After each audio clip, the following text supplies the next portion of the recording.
So what we're going to do now is we're going to talk a little bit about other ways that we can make use of the assets that we put under a maintenance contract outside of just scheduling jobs for those assets. And we may be wanting to do a break fix type job on a piece of equipment that's unscheduled.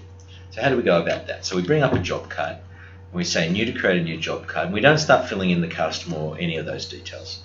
We click the maintenance button down here, and this will list all of the assets that we have in the system. We can go and type in maybe part of the serial number or whatever we have there. We can go through and find assets. So there's one there that looks interesting. We'll go and pick that one there. And what we'll do is we're going to select the item without a schedule.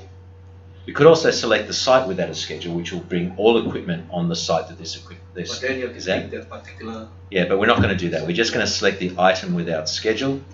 Oh, better tick the item. That would help. And so what it does is it creates a job for the customer, and it automatically will then go in and link in that piece of equipment that I chose in against the job itself. And then I can go and handle this as a regular job as I did before. What you'll notice though that there's an additional tab here when it's linked in, which is contract details. And under this tab I can then go and view the contract that piece of equipment came from originally, which is this contract here. So it lets me jump straight in. And if I go and bring up my equipment under that contract, and there's that piece of equipment there, my fan, PC, whatever it is. If I go and bring up that piece of equipment under the contract and look in my job history, you'll now notice that job 81491 is now added in as an entry in job history against this piece of equipment. So we can go and create ad hoc jobs against pieces of equipment as we go and service them. Now what we might do is, as we go out and service this piece of equipment, we may find that the equipment is faulty and needs to be swapped out. So we have a very basic swap function built in.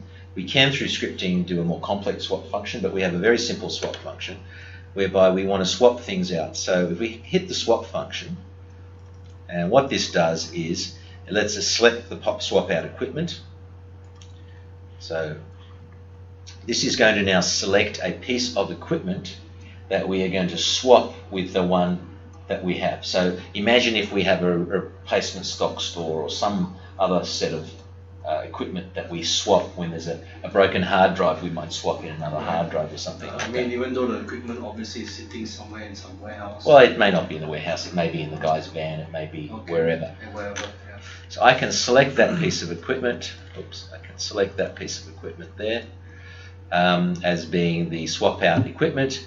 And then I can say where is the faulty equipment going to go to here, and that's my equipment there. So I can go and search for maybe a dead stock location or something like that. So this is sites that I have set up, and this isn't real data. So let's just say that was our dead stock location there.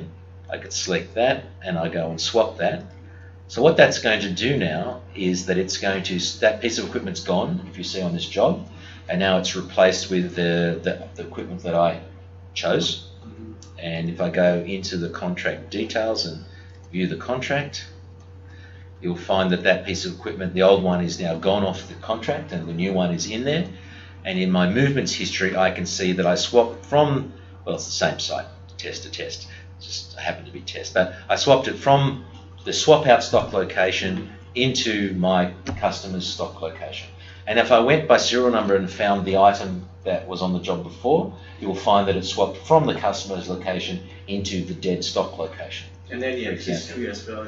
That's a history, that's exactly right. So this is swapping of equipment if we need to do swap outs. Now, I said it's simple, and it is simple. In 7 we'll be boosting that so that we will end up having transit stops, transit locations and all sorts of stuff like that. So that it doesn't really go straight to dead stock. It actually goes from the site to the van, from the van to transit, from transit to checking location, from checking to dead stock, or to repair back into stock and so on. So there's a whole trail of movements that could actually go through with swapping. But this is a very simple swapping function that we have here. whilst I'm on the contract, I may want to manually move stock from one location to another, equipment from one location to another. So I can actually also use the transfer button and the copy button to physically move equipment from one site to another if I wanted to. So I've just repaired it, it's finished. I want to move it from repair stock to live stock or something like that, so I can move things around. So even you do the transfer of equipment from one to another, right? The contract will also alter based on that. Depends. Right? Depends how I'm moving it. You know, I could move it right off the contract if I wanted to. Okay. Just there is the physical ability to move equipment from one location to another, so I need the physical ability to move it in here from one location to another.